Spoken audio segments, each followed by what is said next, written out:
마이크 소리가 괜찮아요? 조금 둔탁하게 들리는 것 같은데 괜찮습니까? 기독교의 그 원론적인 얘기가 있죠.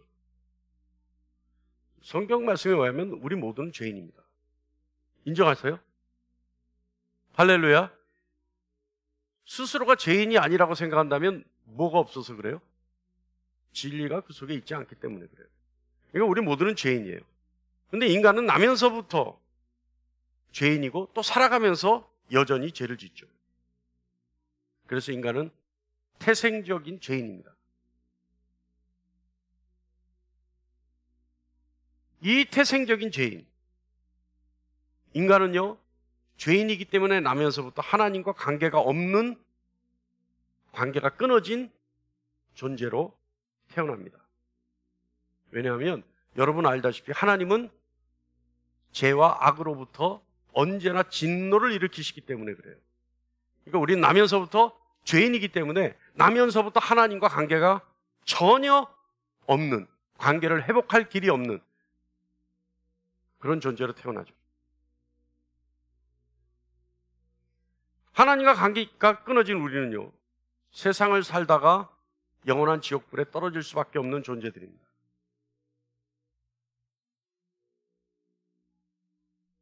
죄인의 상태는요, 우리가 살아있으나 살아있다고 할 수 없죠. 죄인의 상태는 육은 살아있는 것 같이 보이나 영적 상태는 어때요? 죽어있는 상태죠. 그래서 김세윤 박사는 죽음의 증상에 걸려있다라고 얘기해요. 자, 죄를요, 우리가 바이러스, 요즘 아직도 우리 예배 중에는 마스크를 씁니다만은, 요즘 바이러스, 우리 인생을 살면서 이렇게 바이러스가 인생을 괴롭힌 적은 없죠. 그죠? 근데 바이러스에 비유하면요, 인간은 나면서부터 죄라는 바이러스에 이미 걸려서 나와요. 나면서부터.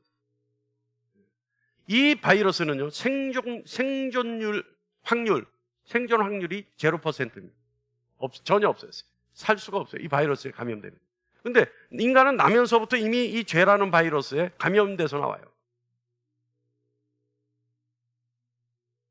이 죄라는 바이러스에 감염된 사람은 영적인 결핍 속에서 영원히 살아가는 겁니다.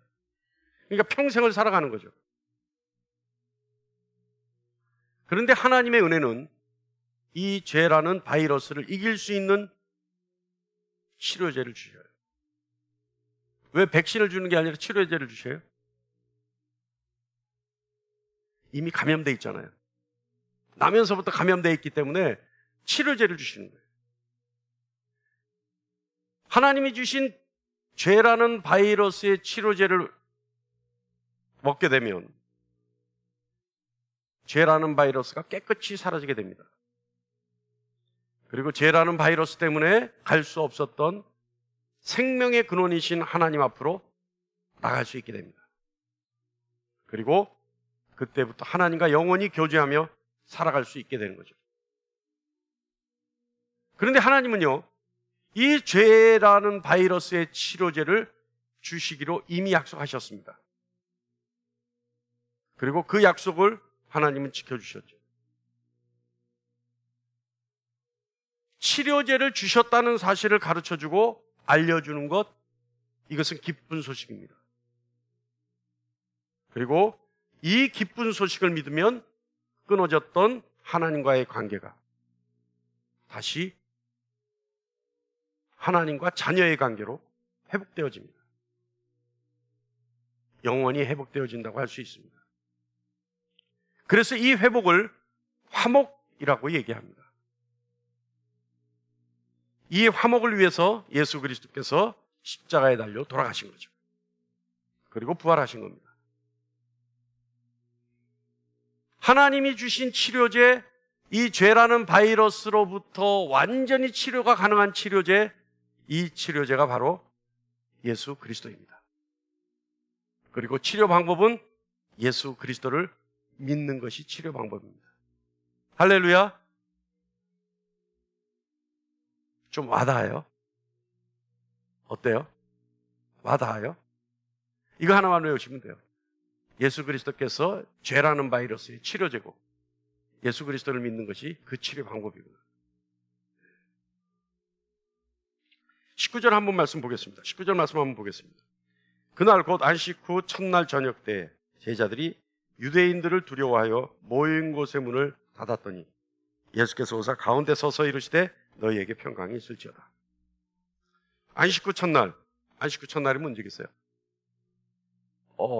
우리 저 PPT가 이번에 또 새롭게 왜 저런 거죠? 색깔로 나오죠? 큰 의미는 없는 것 같은데. 네.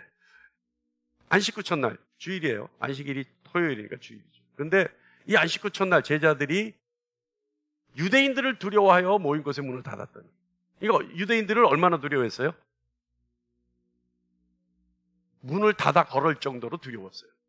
그죠? 그러니까 자신들이 모여있는 사실을 외부에 알려지지 않아야 할 정도로 두려웠어요. 근데 문이 닫혀 있는데 예수께서 오셨어요. 이게 중요한 얘기인데, 여러분. 우리가 어디서 부활합니까? 주님 오셨을 때? 할렐루야. 우리가 주님 오셨을 때 어디에서 부활해요? 네? 여기 말 조심해야 돼요. 자신 없으면 얘기하면 안 돼요. 이상해져요. 어디서 부활해요? 이 땅에서 부활하죠. 자, 그런데 그때 무엇으로 부활해요? 어떤 모양으로? 육신의 모양으로 부활해요. 근데 육신의 모양이 어떤 모양이냐면 지금 이 모양이에요. 지금 예수님이 어떻게 되셨어요? 네? 예수님이 어떻게 되셨어요? 이 말씀만 보면. 두려워하여 모인 곳에 문을 닫았더니 예수께서 오사 가운데 서서 어떻게 했어요? 문을 걸어 잠궜는데 예수님이 들어오셨어요. 예수님만 이렇게 오셨겠어요? 아니에요. 부활 후의 모습이 이래요.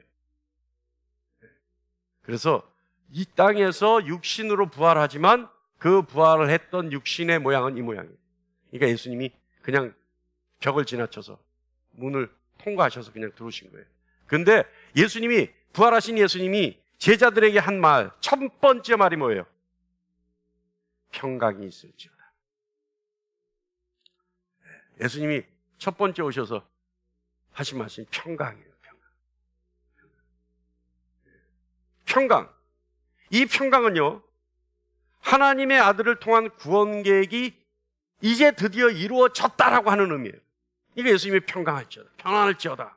그러니까 예수님이 부활하셔서 오셨잖아요. 그러니까 예수님이 십자가에 죽으시고 부활하신 그 부활의 사건을 통해 하나님과 죄 많은 인간이 관계가 회복될 수 있는, 다시 말하면 예수 그리스도를 통해 구원받을 수 있는 놀라운 은혜가 현실이 됐다는 거예요. 그러니까 비로소 예수님이 뭐라 그러세요? 이제야 비로소 너희에게 평강이 있을지어다. 할렐루야. 예. 그러니까 이제 예수님이 생략하신 거죠. 비로소라는 말씀을 생략하신 거예요. 너희에게 진정한 평강이 있을지어다. 예. 여러분, 이 평안요, 죽음을 회피한 일에 대한 평강은 인간에게서 으뜸가는 평강입니다. 네? 우리 노건사님들은 안 하죠. 그런 말씀 하는 건 내가 못 들었는데, 예수 안 믿는 어르신들은 항상 하는 얘기가, 아이고, 빨리 죽어야지. 예? 그래요, 안 그래요? 근데 막상 죽음이 닥쳐오면 어때요? 두려워서 벌벌 떨어요. 정말 벌벌. 저는 환자들을 많이 보는데, 그 환우들이요, 얼마나 두려워하는지 몰라요. 이 죽음에서 오는 이 두려움, 아무리 기도하고 아무리 위로해도 그 두려움요, 씻을 수가 없는 두려움이에요. 그런데 의사가요, 아이고, 병 깨끗하게 나았는데요, 이러면 어때요? 그때부터 얼굴에 화색이 돌아요. 예? 얼굴 색깔이 달라져요. 이게 다른 거예요, 여러분. 그러니까 이 죽음에서부터 오는 평강. 근데요, 제가 가끔 얘기하지만, 제가 임종을 보면요, 예수 믿는 사람들의 죽음은 달라요. 정말 달라요. 예수 믿는 사람들의 죽음은요, 정말 평안해요. 왜 그래요? 조금 전에 얘기했듯이 죽음이라고 하는 죽음의 공포로부터 완전 자유하기 때문에 그래요. 그러니까 예수님이 오셔서 너희에게 평안할지어다 이 말씀을 하신 이유는 뭐냐? 이제 드디어 구원 계획이 현실이 되고 실현됐다. 하나님의 언약하신 그 약속들이 완전히 이루어졌다. 그러니 너희에게 가장 두려워할 수밖에 없는 그 죽음의 두려움으로부터 이제는 길이 열렸으니 그 길로 평안할지어다. 할렐루야. 이 평안은요, 여러분, 하나님과 완전한 관계를 얘기하는 겁니다. 그래서 하나님과 완전한 화목의 관계가 이루어져야지만 평안이 있어요. 그래서 샬롬 이러잖아요. 샬롬. 샬롬. 샬롬이 무슨 뜻이에요? 평안할지어다. 근데 평안할지어가 평안하냐? 평안할지어다 라고 하는 이 물음의 진정한 의미는 뭐냐? 샬롬. 뭐냐? 우리 알죠? 무슨 뜻이에요? 샬롬. 너는 여전히 하나님과 온전한 관계로 평안하니? 이 뜻이에요. 그러니까 하나님과 관계가 온전해져야지만 진정한 평안을 누릴 수 있어요. 그러니까 말만 립서비스로 평안하냐 이게 아니라 샬롬. 너는 정말 아직도 하나님과 온전한 관계를 유지하고 있니? 여러분, 샬롬. 뭐가 좀 맞아야지. 그러니까 제가 여러분께 물어본 거예요. 너는 아직도 하나님과 온전한 관계를 유지하고 있니? 그럼 여러분 뭐라 그래야 돼요? 샬롬. 나는 여전히 유지하고 있어. 예? 이제 여기서 양심이 작동하죠? 샬롬 못하는 분들은 뭐예요? 아니야, 하나님과 관계가 좀 이상해졌어. 이거죠. 자, 여러분 물어봅니다. 샬롬. 아, 예. 거짓이 아니기를 간절히 축원합니다. 예. 이거의 평안이에요, 평안. 이게 평안이에요. 그러니까 주님이 오셔서, 부활하신 주님이 오셔서 하신 말씀이 평안하냐? 평안하라.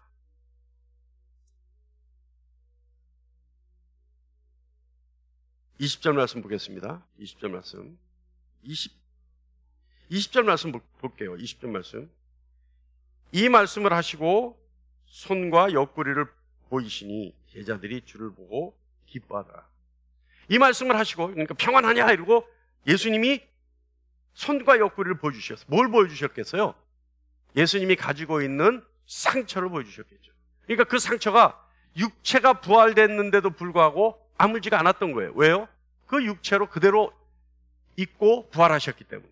그래서 예수님이 손과 옆구리를 보여주셨어요. 여러분, 예수님이요 먼저 보여주신 거예요.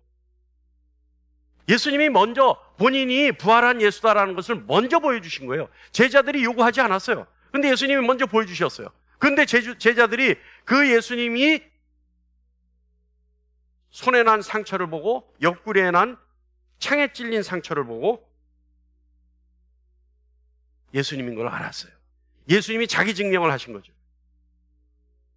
예수님이 살아계신 하나님이라는 사실을 스스로 증거해 보여주신 거죠. 여러분, 우리가요 모르고 살아가는 것 같은데, 우리가 인지하지 못하고 인식하지 못하고 살아가는 것 같은데, 사실은요 하나님은 우리에게 언제나 하나님 살아계심을 증거해 주고 계십니다. 할렐루야. 근데 우리가 그거를 느끼지 못하고 살아가는 거예요. 제가 요즘 여기 좀 앞에 텃밭에 농사를 짓는데, 농사예요. 이건 취미로 하는 수준이 아니야 이미. 예? 제가 세보니까 토마토 나무가 100그루예요. 100그루. 토마토. 이제 여러분 이제 따는 일만 남았어요. 저는 열심히 키울 테니까 여러분 와서 열심히 따가는 일만 하세요. 진심입니다. 할렐루야. 예. 근데 이 꽃이나 채소도 마찬가지고 이 식물들을 가만히 보면요, 제가 이렇게 물을 주잖아요. 물을 주면 정말 하나님의 이 솜씨가 오묘하다라고 하는 게 느껴지는 게 뭐냐면, 제가 지금 하는 얘기를 알아듣는 분들은 정말 꽃을 사랑하는 분들이에요. 물을 주잖아요. 그러면 꽃잎에 물이 떨어지잖아요. 그래서 낮에 주면 안 돼요. 낮에 주면 태양 열 때문에 말라버리잖아요. 근데 아침 일찍 가서 물을 주면요, 물이 어디로 모이는지 아세요? 이파리에 떨어지는 물이 어디로 모이는지 아세요? 가운데로 다 모여요. 그래서 가운데로 모여서 어디로 가는 줄 아세요? 뿌리로 내려가요. 야, 이게요. 저는 그걸 보면서요, 야, 정말, 아니, 어떤 녀석이 이게 저절로 진화된 얘기라고 이걸 얘기하나. 아니, 진화됐으면 다 지혜가 있고 지능이 있어야지 그런 일이 있을 수 있지. 그러잖아요? 그런데 누가 만들었으니까 그렇게 오묘하게 그렇게 한 방울의 물도 자기가 흡수하려고 자기 몸으로 받아서 자기 뿌리로 보내지. 저는 이 화초나 채소에 물을 주면서 항상 느껴요. 야, 기가 막히다. 어쩌면 이런 거 하나까지도 다 기획을 했을까? 다 계획을 했을까? 예? 그냥 비가 막 뿌려지는 것 같은데 그 막 뿌려지는 비를 이파리로 다 받아가지고 뿌리로 그대로 보내. 야, 기가 막혀요. 기가 막혀요. 그래서 저는 그런 걸 보면서 정말 하나님 살아계시다. 정말 하나님 살아계시다. 세상은 하나님에 의해 창조된 게 맞다. 근데 그 하나님이 스스로를 증거해 보여주셔요. 어디에서? 우리들의 삶에서. 할렐루야. 그러니까 여러분, 우리가 뭐 했어요? 하나님께 집중하자 그랬잖아요. 하나님께 집중하자. 누가 그랬어요? 모세가 그랬어요. 모세가 늘 온유한 사람 아니었습니까? 모세가 하나님께 집중해서 하나님이 하시는 일에 늘 민감하게 반응했어요. 네? 그래서 하나님을 늘 인식했어요. 늘 하나님을 염두에 두고 살았어요. 그래서 늘 하나님을 두려워하는 마음으로 세상을 살았단 말이에요. 할렐루야. 그러니까 주님이 먼저 보여주신 게 제자들에게, 야, 봐라, 내가 예수다. 근데 제자들이 그걸 보고 기뻐했어요. 정말 살아계신 예수님이 부활하셔서 살아계신 예수님이 자신들에게 오신 겁니다. 근데요, 중요한 것은 오늘 이제 이 본문에서 거의 원래는 조연인데 이 본문에서는 주연이에요. 이 사람이, 중요한 거는 예수님이 자기 증명을 하시는 자리에 없었어요. 네. 24절 25절 읽어보겠습니다. 12제자 중에 하나로서 디두모라 불리는 도마는 예수께서 오셨을 때 함께 있지 아니한지라. 다른 제자들이 그에게 이르되 우리가 주를 보았노라 하니 도마가 이르되 내가 그의 손의 못자국을 보며 내 손가락을 그 못자국에 넣으며 내 손을 그 옆구리에 넣어보지 않고는 믿지 아니하겠노라 하니라. 아마 제자들이 그랬겠죠. 도마에게, 야, 예수님 살아나셨다. 야, 웃기지 마. 그랬더니 아니야. 그러니까 도마가 뭐라 그랬겠어요? 야, 너희들이 환상을 본 거야. 예수님 그 정도 능력은 있으셔. 예수님 환상으로 오신 거야. 뭐 이렇게 얘기하니까 아니야. 제자들이 그랬겠죠. 예수님 손에 못자국이 있었다니까. 예? 옆구리에 예수님이 직접 보여주셨는데 창에 찔린 자국이 있었다니까. 그러니까 도마가 뭐라 그래요? 그 못자국에 내가 손을 넣어보지 않고 옆구리에 내가 손을 만져보지 않으면 너희들이 환상을 본 거다, 이 얘기예요. 그런데 우리가 지금 이 시간 깊이 생각해 봐야 될 건 뭐냐 하면 예수님이 나타나셨어요. 예수님이 나타나셔서 내가 살아났다, 부활했다, 이제 너희에게 평강이 있을 것이다 라고 하는 그 말씀을 하실 때 도마는 그 자리에 없었다는 거예요.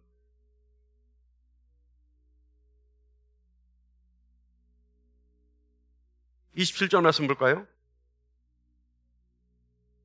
도마에게 이르되 내 손가락을 이리 내밀어 내 손을 보고 내 손을 내밀어 내 옆구리에 넣어보라. 그리하여 믿음 없는 자가 되지 말고 믿는 자가 되라. 예수님 마치 조금 전에 도마가 했던 얘기 때문에 화가 나셔서 질책하는 걸로 보여지죠. 그죠? 예수님 막 질책하시는 것 같이 보여지잖아요. 근데 20절에 하면 다른 제자들도 예수님이 먼저 보여주셨으니까 알았어요.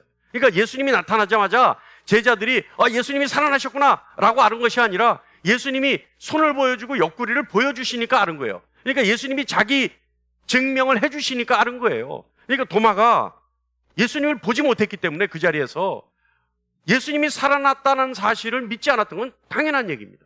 근데 마치 예수님이 자기 증명하시는데 너는 왜 믿지 못하느냐 라는 것을 질책하는 걸로 들려지죠. 근데 그게 아니에요.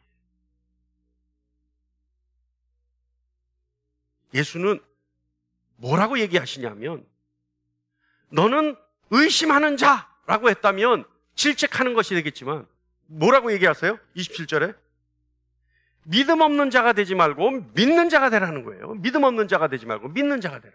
다시 말하면 하나님이 자기 증명을 하시기 위해서 하나님의 영광을 드러내실 때 그것을 못 보는 자가 되지 말고 그것을 보고 그래서 의심하는 것이 아니라 믿는 자가 되보라는 거예요. 믿는 자.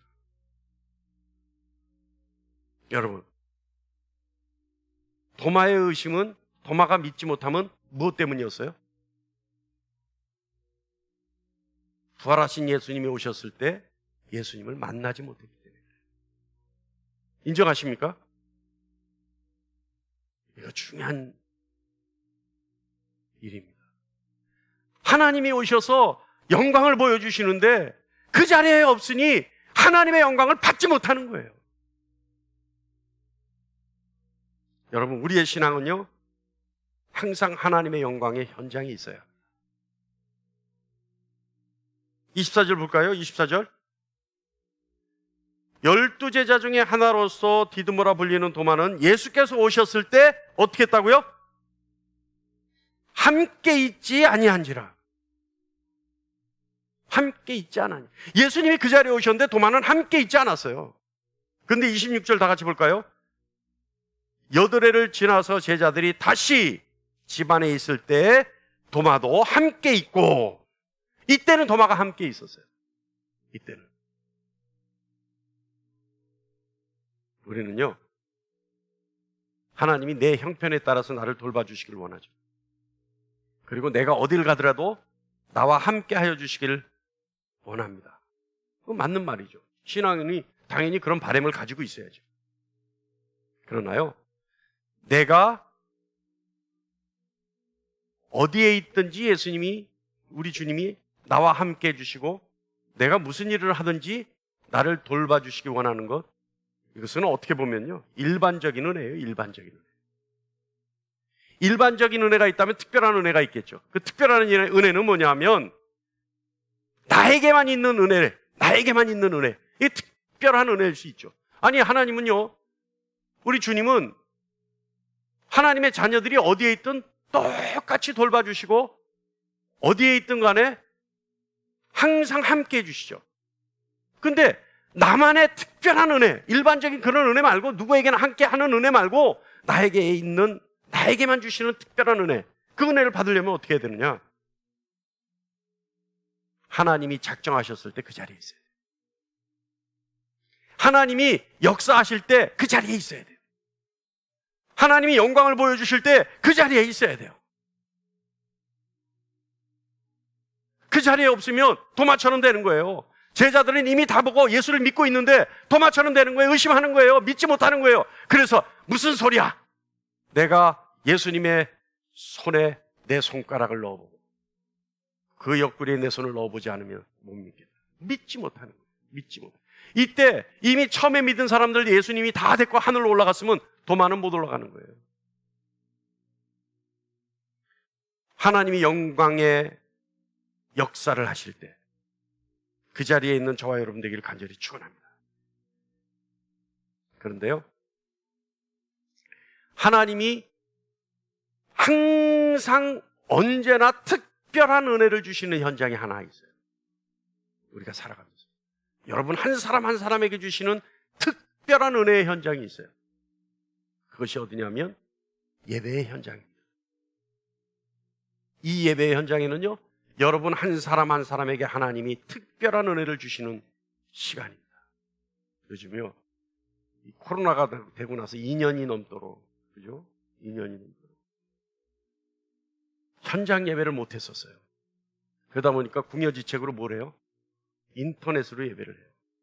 그런데요, 여러분, 제가 장담합니다. 어쩔 수 없어서 그거라도 한 거지 인터넷 예배가 현장의 예배를 대체할 수는 없어요. 절대 그건 있을 수가 없어요. 절대 있을 수가 없어요. 어쩔 수 없어서 인터넷 예배를 한 것이지 안 하는 것보다는 그래도 그것이라도 해서 은혜를 조금씩이라도 맛보려고 하는 거지 현장의 예배를 대신할 수는 없습니다. 하나님은 오늘 우리 아멘교회 예배당 이 자리에서 여러분에게 역사하십니다. 여러분에게 은혜 주십니다. 여러분에게 깨우침을 주시고 여러분에게 생명 말씀을 주십니다. 이곳에 있는 여러분이 복된 줄 믿는 여러분 되시기를 간절히 축원합니다. 그래서요, 주님 뭐라 그러셨어요?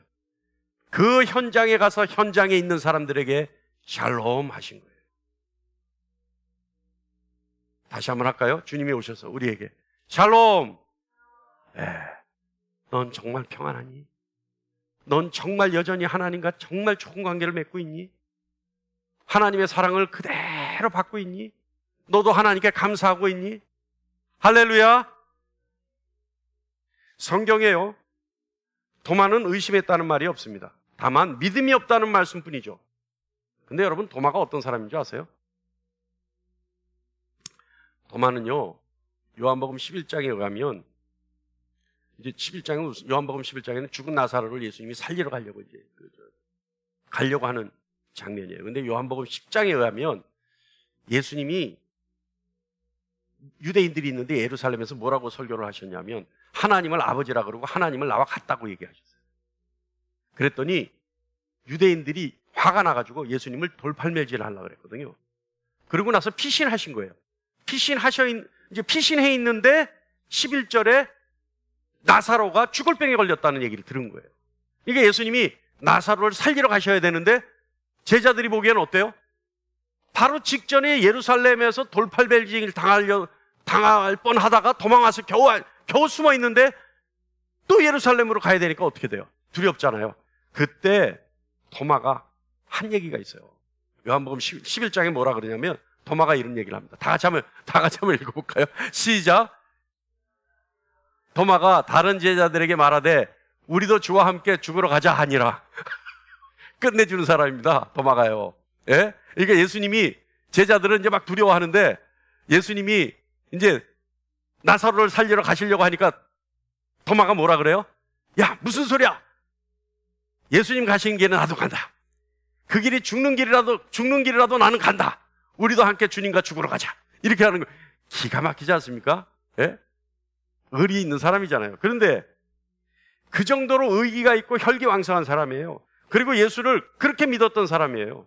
그런데 주님으로부터 그런 사람이 야, 이 녀석아, 이 믿음 없는 자식아, 이렇게 욕을 먹은 거예요. 이렇게 질책을 당한 겁니다. 왜 그런 소리를 당했어요? 왜 그런 소리를 들었어요? 원인은 하나예요. 그 자리에 없었기 때문에.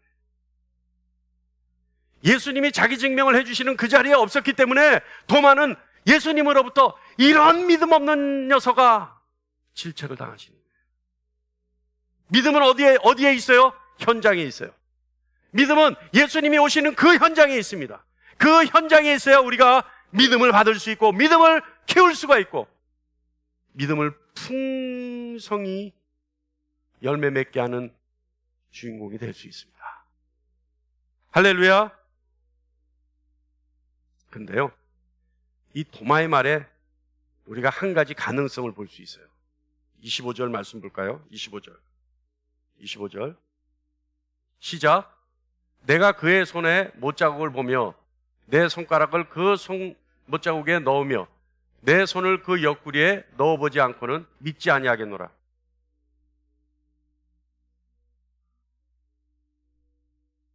이 말은요, 보고도 믿지 못하고 직접 만지고 확인해야지만 믿겠다는 얘기입니다. 너희는 봤는데 믿었지. 그러나 나는 너희가 본 걸로는 만지 못하겠어. 나는 직접 내가 만져보고 내가 확인해 봐야 되겠어. 여러분, 이건 뭘까요? 도마의 이 심리는 뭘까요?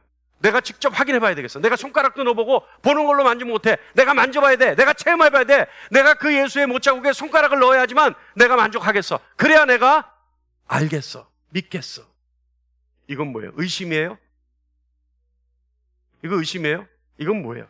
도마가 가지고 있는 이 마음의 원인은 무엇 때문에 이래요? 바로 분별력이에요. 분별력이 없으니까 뭐예요? 체험해봐야 알겠다는 거예요. 보고도 못 믿겠다는 겁니다. 제가 가끔 그러죠. 똥인지 된장인지 찍어 먹어봐야 맛을 아는 거야. 멀리서도 냄새만 맡아봐도 아는 거예요. 뭐예요? 분별력이에요. 분별력이란요, 일일이 확인하거나 연구하지 않고는 어떤 사물이나 사건, 그 진위와 진실을 정확하게 가리는 능력, 이것이 분별력입니다. 그러니까 확인하거나 연구하지 않고서도 어떤 사물이나 사건, 진의, 진위, 그리고 진실을 정확하게 분별하는 것, 그 능력, 이것이 분별력입니다. 도마는요, 분별력이 없으니까 만지고 확인하지 않고는, 다시 말하면 본인 스스로가 체험하지 않고는 도저히 믿을 수 없다라고 얘기하는 겁니다. 여러분, 도마와 같은 주님으로부터 믿음 없다는 책망 듣는 사람이 되지 않기 위해서는 무엇이 있어야 되겠어요? 분별력이 있어야 됩니다. 분별력. 할렐루야. 여러분, 분별력이 우리 삶에, 우리 신앙의 삶에 얼마나 유익한 줄 아세요? 여러분, 분별력 갖기를 갈망하는 저와 여러분 되기를 간절히 축원합니다. 고린도전서 2장 14절 말씀 볼까요? 시작. 육에 속한 사람은 하나님의 성령의 일들을 받지 아니하나니 이는 그들이 그에게는 어리석게 보이며 또 그는 그것들을 알 수도 없나니 이러한 일은 영적으로 분별되기 때문이라. 그러니까 영적인 분별력을 갖기 위해서는 어떻게 해야 돼요? 육에서 떠나 있어야 돼요. 영적인 사람이 돼야 돼요. 영적인 사람. 분별력을 갖기 위해서는 영적인 사람이 돼야 된다는 거예요. 영적인 사람은 어떤 사람이에요? 하나님의 사람이 영적인 사람입니다. 하나님은 영이시니 하나님의 사람, 하나님의 자녀, 하나님께 속한 사람이 영적인 사람이에요. 영적인 일을 분별해낼 수 있는 저와 여러분 되기를 간절히 축원합니다. 할렐루야.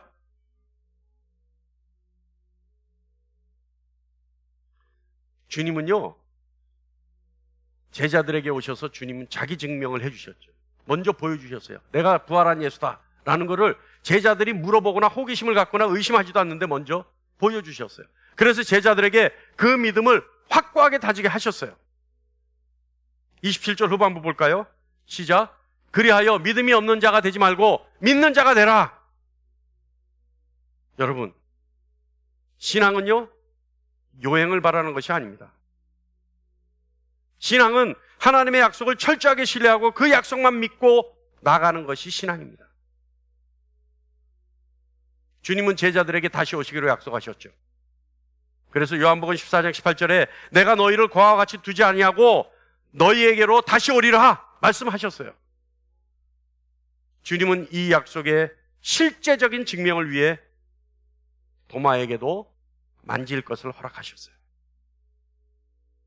우리는 여기서 중요한 팁을 하나 얻을 수 있습니다. 여러분, 여러분의 믿음이 굳건하게 주님 앞에서 칭찬받을 수 있는 믿음인가요? 혹시 본인의 믿음을 난 아직 믿음이 약해. 난 아직 도마와 같은 믿음을 가지고 있어. 난 아직 보지도 않고 체험하지도 않아도 예수님이 오시면 예수님의 음성만으로도 난 예수님 믿을 수 있어. 나는 그런 분별력이 있어. 라고 하는 믿음이 아직도 스스로가 의심스러운 분이 있습니까? 어때요? 우리의 믿음 어때요? 의기충만합니까? 아니면 아직까지 내가 예수님 오셨을 때 못 알아보면 어떡하지? 있어요, 없어요? 여러분, 우리가 도마가 한 행위를 보면요, 하나님이, 우리 주님이 어디까지 용납하시는지를 알 수 있어요. 이것이 팁이에요. 도마가 뭐라 그랬어요?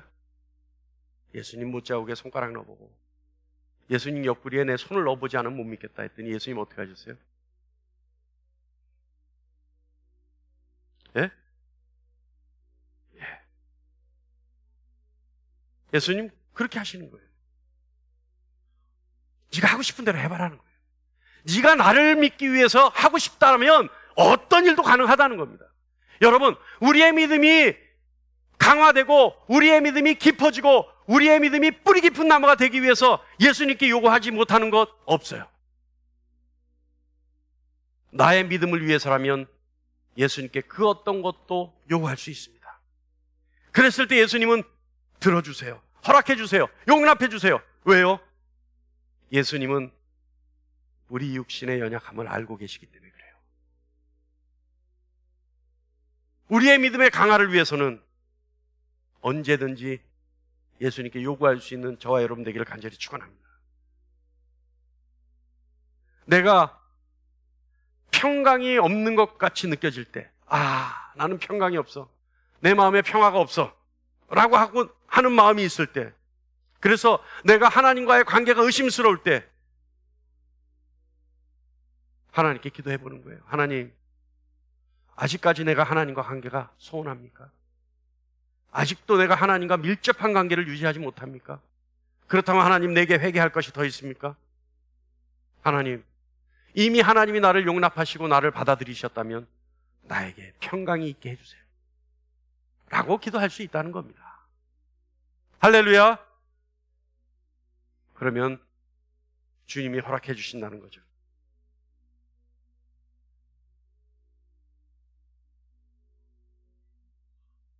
(22절) 말씀 보겠습니다. 너희에게 평강이 있을지어다. 아버지께서 나를 보내신 것 같이 나도 너희를 보내노라. 여러분, 주님, 너희에게 평안이 있을지어다.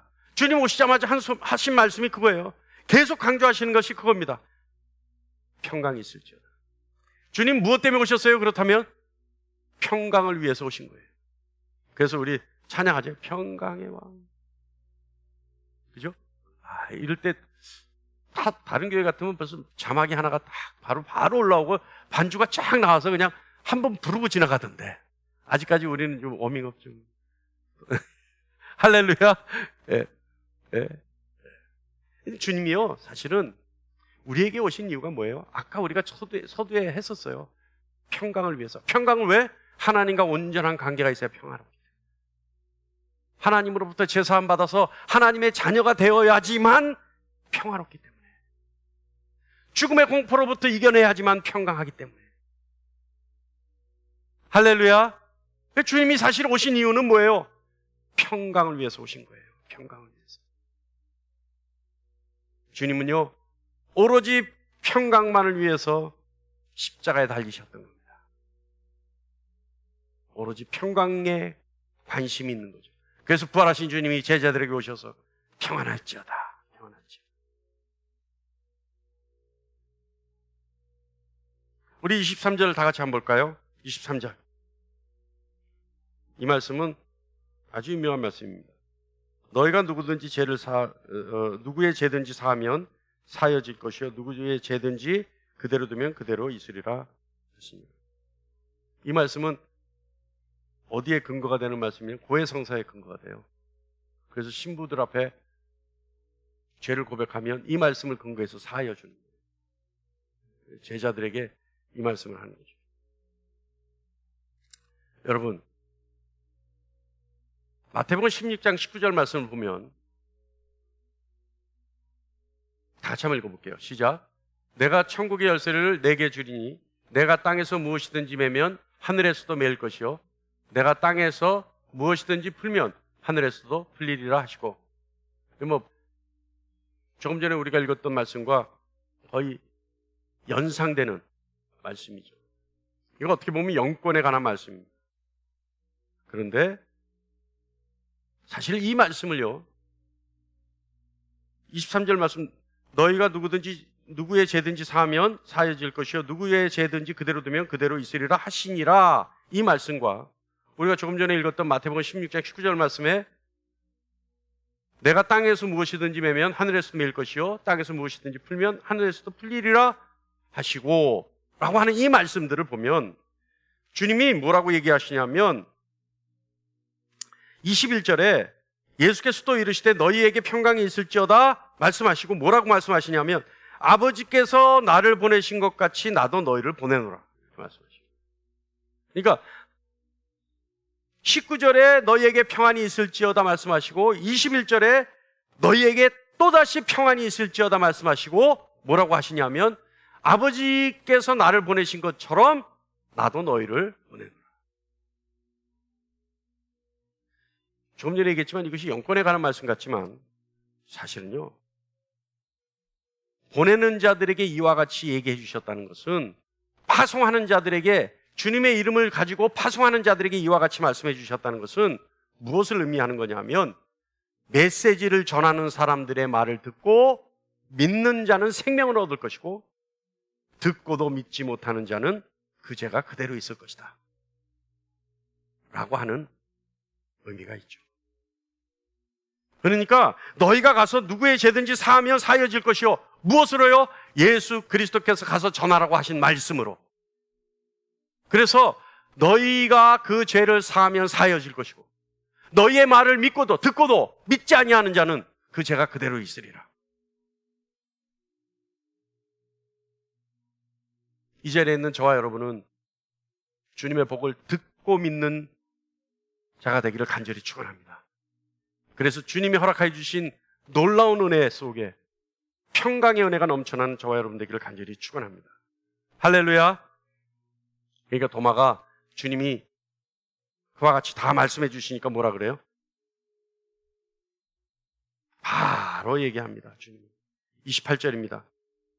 도마가 대답하여 이르되 나의 주님이시오 나의 하나님이십니다. 이건 주님이요 하나님이시다라고 얘기하는 도마의 이 고백은요, 신적 존재에 대한 표현이에요. 그러니까 키리오스라고 하는 표현이에요. 그리고 아도나이라고 하는 표현이에요. 이거는 지금 정말 유일하신 하나님께 쓰는 말이에요. 그러니까 도마가 예수님의 이 모든 되어진 일을 눈으로 확인한 결과, 그리고 예수님의 은혜를 그 자리에서 입은 결과 뭐라 그래요? 하나님이십니다. 그러니까 여러분, 우리가 하나님을 하나님으로 고백하는 것, 그것은요 하나님의 은혜가 아니면 고백할 수 없어요. 예수님이요 자기 증명하시는 그 자리에 있지 않으면 우리는 하나님을 하나님이라고 얘기할 수 없습니다. 여러분, 분별력이요 평강의 시작입니다. 분별력은요 평강의 증거예요. 내가 분별력을 가지고 있다라고 하는 증거가 평강입니다. 자, 그렇다면 여러분, 우리 기도 제목이 두 가지가 될 수 있죠. 하나는 뭐예요? 내가 하나님과 온전한 관계를 회복해서 늘 평화를 유지할 수 있게 해주십시오. 할렐루야. 내가 하나님과 완전한 관계를 회복해서, 여러분, 완전한 관계가 회복되기 위해서는 뭘 해야 돼요? 하나님과 완전한 관계로 회복되기 위해서는 뭘 해야 돼요? 주여. 하나님과 관계를 회복하기 위해서는 뭘 해야 됩니까? 베드로가 설교해요. 사도행전 2장에 예수님에 대해서 쫙 설명합니다. 복음을 전합니다. 그때 회중이 뭐라고 반응해요? 베드로요, 우리가 어찌할꼬? 당신의 말이 다 맞다면 우리가 어찌했으면 좋겠습니까? 베드로에게 물어봐요. 그럴 때 베드로가 뭐라고 대답해요? 회개하고 제사함 받아라. 그러면 성령을 선물로 받는다. 여러분, 평강하기 위해서는 뭘 해야 돼요? 회개하고 제사함 받아야 돼요. 그래서 하나님과 온전한 관계를 회복해야 돼요. 하나님의 자녀가 돼야 돼요. 하나님께 속한 자가 돼야 돼요. 그래야지만 진정한 평강이 있어요. 할렐루야. 평강을 얻기 위해서 하나님으로부터 용납을 받아야 합니다. 두 번째 평강, 오늘 말씀 보니까 평강의 원인이 뭐예요? 분별력이에요. 분별력. 왜 분별력이 평강이겠어요, 여러분?